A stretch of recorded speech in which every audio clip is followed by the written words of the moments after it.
Welcome back to the pop culture discussion. I am your host Robert, and that's right, I'm still talking about Deadpool and Wolverine because it's just that much fun. I kept clear of any spoilers I could in my Deadpool and Wolverine review, but the gloves are off now and it's time to dive deep into all things spoilers with my ranking of all the cameos and character returns in Deadpool and Wolverine. Now, I basically managed to turn this ranking into a list of 15, because although this ranking list is of everyone, the lists do vary between groups of characters and individuals due to how much screen time they got, giving them their own spot. So if I don't mention someone individually, it's because they're just in a group. Either way, let's begin with number 15, the TVA, Mr. Paradox, and B-15. In all honesty, I wasn't all that impressed with Loki Season 1 to the point where I didn't even bother watching Season 2, and a big part of why I don't care about the show was because I just couldn't get behind the TVA and that whole part of the storytelling. So that's literally why this team of characters is at the bottom of my list. Sure, Deadpool definitely has a lot more fun with the TVA than Loki did, especially during the opening scene of this movie, and Mr. Paradox is easily the best character to come out of the TVA, but yeah, I don't really care about anyone who works there, as they're all just like a bunch of stormtroopers to me. Number 14, Happy Hogan. Seeing Wade Wilson interact with Happy Hogan for a full scene definitely took me by surprise, and as basic as the scene was, with them literally just having a job interview for the Avengers, it was still a really funny and entertaining sequence. Number 13, Wade Wilson's friends Vanessa, Peter, Blind Owl, and all the others. Now, as much as we love Peter and Blind Owl because they absolutely got some fun scenes to shine, I'm not gonna lie, I was definitely kind of bummed out that Wade and Vanessa weren't together in this movie, especially considering how hard the previous movies fight for them to be a couple. Sure, Deadpool's arc in this movie does focus on him trying to get Vanessa back again for literally the third time, but yeah, the breakup kinda sucked in my opinion. And all of Deadpool's old superhero friends literally did nothing in this movie except be at his birthday party, so that's why this group is so low on this list as well. Number 12, Logan's original skeleton. Now this tie-in with Logan sequence absolutely took me by surprise, with Deadpool traveling to Logan's grave to ask him for help only to find his skeleton and use every bone in that body to brutally kill the TVA that came after him. And the NSYNC Bye Bye Bye dance sequence absolutely added a whole level of hilarious entertainment to this already awesome scene as well. The only reason this is this low on the list is because the skeleton is literally just a skeleton, it's not a live character.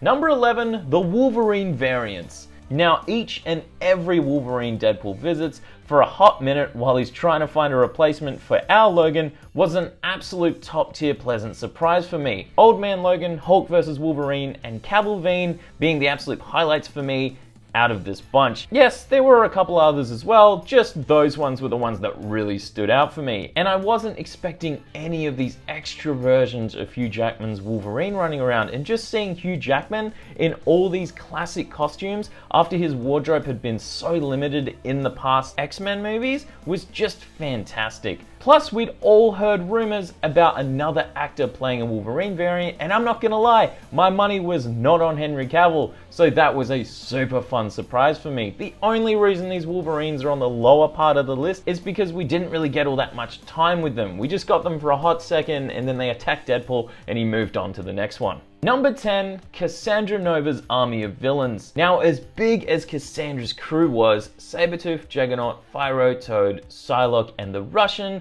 were definitely the best ones that stood out for me. Yes, there's way more than that, but they were just my favorites. These ones were all fun little surprises for me, and they all got at least one little fun fight sequence with a hero, and some of them even got a super satisfyingly brutal death. Like I said, there's definitely a heap more villains in this crew, so feel free to let me know down in the comments which ones were your favorite if I didn't mention them. Number 9, Jennifer Gardner's Elektra. Although this reveal had already been spoiled and confirmed from casting before the movie, Elektra definitely did a way better job in this movie than she did in her original films from the early 2000s. I mean, have it be, she did set the bar pretty damn low from those movies, but she was still a really fun and badass addition to the hero's main team on screen in this movie.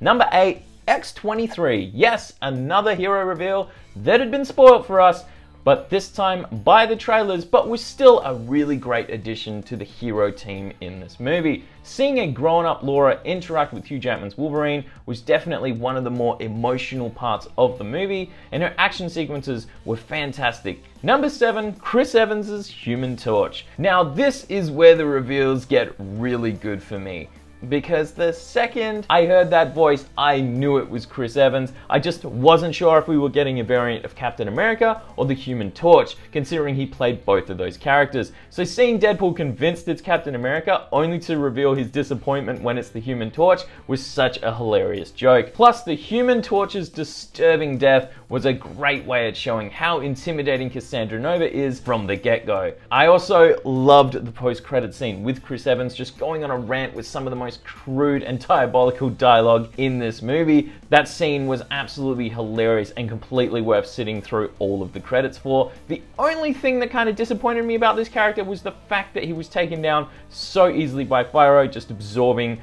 all of his fire. That was just kind of underwhelming considering how strong of a character the Human Torch actually is. Number 6, Cassandra Nova. Cassandra Nova was a fantastically overpowered antagonist for this movie. She was a great, unhinged yet logical performance with a wide variety of abilities, and her weird hand-brain scan power was definitely the highlight for me. And as crazy as she was, the sequence where Wolverine decides not to kill her when he has the chance and they just talk out their differences about Charles instead was a pleasant surprise for me. Although she was completely wiped out and destroyed by the end of this movie, I'd be totally on board with them finding a way to bring her back in a future MCU movie. Number 5, Wesley Snipes' Blade. Now this is easily the biggest return I didn't see coming. The OG Marvel movie superhero that started it all for successful Marvel movies. Although Wesley Snipes has clearly aged since originally playing this character in the 90s, his portrayal of Blade clearly had not, as he perfectly dived straight back into the role, and his action scenes were as badass as expected. The only thing missing was his signature blade. Honestly, he had all his other weapons. He had his gun, he had his throwing knife, but when it came to his most significant weapon, it wasn't there. They literally just replaced it with some standard looking machete, and that was kind of annoying to me. Number 4, Channing Tatum's Gambit. Now this is a character reveal I didn't see coming at all. Given the plot and the location of this movie, this was the one and only chance Marvel had to actually use this version of the character, given he doesn't officially exist because his movie was in limbo hell for over a decade. So I'm extremely glad the writers took the initiative and used him here. Deadpool's interactions with Gambit were hilarious, with him not being able to understand Channing Tatum's attempt at the accent, and Gambit's powers were put on full use in a gorier superhero movie. I mean, the guy's power is to literally turn everything into a grenade, so when you have that ability in an action sequence that is allowed to get bloody and gory, they were able to get super creative with his kills. This was a fantastic surprise with a super accurate comic book suit, and they finally did this version of the character justice. Number 3, the Deadpool variants. Who knew the final battle of this movie would be Deadpool and Wolverine teaming up to fight an army of Deadpool variants? I know I didn't. Just seeing all these different versions of Deadpool was an absolute delight, especially Nice Pool, Dog Pool, Lady Deadpool, Head Pool, and Cowboy Pool being the big standouts for me. And the fight against all these Deadpools being in one shot was just the icing on the cake for this incredible action sequence. The only little nitpick that I have though is that with the final fight, I don't really understand why our Deadpool was able to shred through the others so easily, considering they have the exact same power set and weapons. Sure, our Deadpool had a raging Wolverine to help him, but I honestly think our Deadpool should have gotten a gadget to help him teleport to give him an edge to beat all the other Deadpools. We still haven't seen this belt in the movies, yet this would have been the perfect opportunity to use it and explain why he won the fight so easily.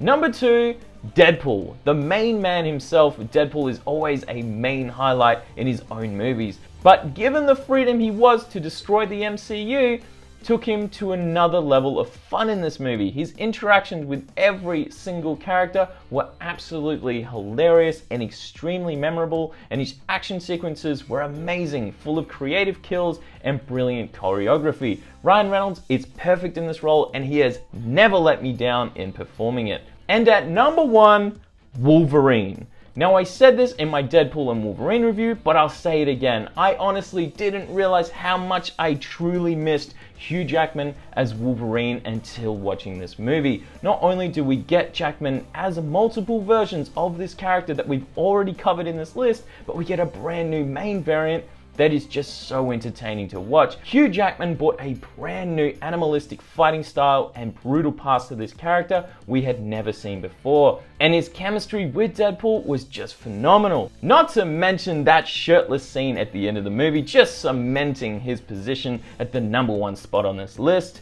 If this is the last time we get to see Hugh Jackman in the role of Wolverine, I'm incredibly satisfied with the result. But if he wants to keep coming back, I'm 100% on board with that too. Hugh Jackman will always be my Wolverine, and seeing him finally properly team up with Deadpool in the exceptional way that he did was exactly what I needed from the MCU. So that's my list ranking all the best cameos and character returns from Deadpool and Wolverine. Who was your favorite character in this movie? Have it be they were in the movie for 30 seconds or they were in the entire film. It doesn't matter. Let me know in the comments below, and let's keep talking all things Deadpool and Wolverine. I'm so glad people are still talking about this movie, because film hype seems to die down so quickly these days, but it's still going strong for this movie, and that's really exciting to see. So thank you for watching, and I will see you all in my next video.